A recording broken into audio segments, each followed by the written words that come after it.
MBA गुरु में हम जान रहे हैं क्या है मैनेजमेंट की पढ़ाई और क्या है चुनौतियां, कैसे उसकी तैयारियां करें। हमारे साथ दो खास मेहमान स्टूडियो में हैं। रितेश जैन, आप सेंटर डायरेक्टर हैं टाइम के। उसके अलावा अनिल कुमार विद साहब हैं, एचओडी हैं मैनेजमेंट आईटीएम यूनिवर्सिटी के।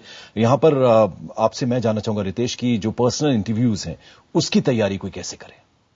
देखिए, पर्सनल इंटरव्यू में जो आपका चेक करते हैं वो ज्ञान के साथ साथ तरीका है कि आप किस तरह से बोल सकते हैं और किस तरह से आप कितने कॉन्फिडेंस के साथ जवाब दे सकते हैं। तो आपको ध्यान रखना चाहिए अपनी बॉडी लैंग्वेज का, आपको ध्यान रखना चाहिए अपने उच्चारण का, आप किस तरह से बात करते हैं। और ऑफ कोर्स सबसे इंपॉर्टेंट है कि यदि आपको किसी प्रश्न का आंसर नहीं पता है तो आप इधर उधर की बातें ना करें और साफ तौर पर कहें कि मुझे नहीं आता। अनिल, जो इंडस्ट्री में डिमांड है वो किन किन फंक्शंस पर है आजकल अगर हम बात करें तो? देखिए, इंडस्ट्री इस टाइम पे सबसे बड़ी डिमांड प्रोडक्ट्स एंड सर्विसेज की है। और इसका मतलब है कि how to develop the business for the products and services of the company. दूसरी डिमांड जो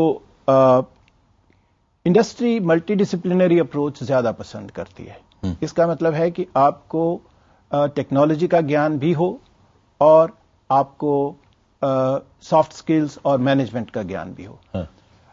इसलिए अगर इंजीनियरिंग ग्रेजुएट्स मैनेजमेंट करते हैं तो उनकी वैल्यू बहुत ज्यादा है। और खास करके इंफॉर्मेशन टेक्नोलॉजी में अगर किसी ने किया है और उसके बाद जो है मैनेजमेंट किया है तो उसकी वैल्यू काफी ज्यादा है। बिल्कुल रितेश, आजकल जो स्टूडेंट्स हैं वो बहुत ही स्ट्रेंज लगता है सुनने में, लेकिन डॉक्टर्स जो हैं और जो बीडीएस यानी डेंटल सर्जरी में उन्होंने किया है वो भी इस तरफ आ रहे हैं मैनेजमेंट की तरफ। तो किन किन स्ट्रीम से जो है वो स्टूडेंट ज्यादा आ रहे हैं? देखिए, यदि हम देखें तो जो ज्यादातर बच्चे हैं वो आज भी शायद इंजीनियरिंग के ज्यादा होते हैं। लेकिन अगर हम ट्रेंड की बात करें तो देखिए ये ट्रेंड जैसा आपने बहुत ही सही कहा है कि मेडिकल के बच्चे, बीडीएस के बच्चे, उनका मैनेजमेंट के प्रति रुझान बढ़ रहा है। और देखिए, यदि कोई भी बच्चा कोई भी प्रोफेशन में जाए अगले 20 साल के अंदर वो मैनेजर बन जाता है। यानी उसका जो बेसिक काम है, जो एक 20 साल के अनुभव वाले डॉक्टर का काम है, वो मेडिसिन से ज्यादा मैनेजमेंट का होता है, सारे फैसिलिटी मैनेजमेंट का होता है, फाइनेंशियल मैनेजमेंट का होता है, या लोगों को रिक्रूटमेंट के मैनेजमेंट का होता है।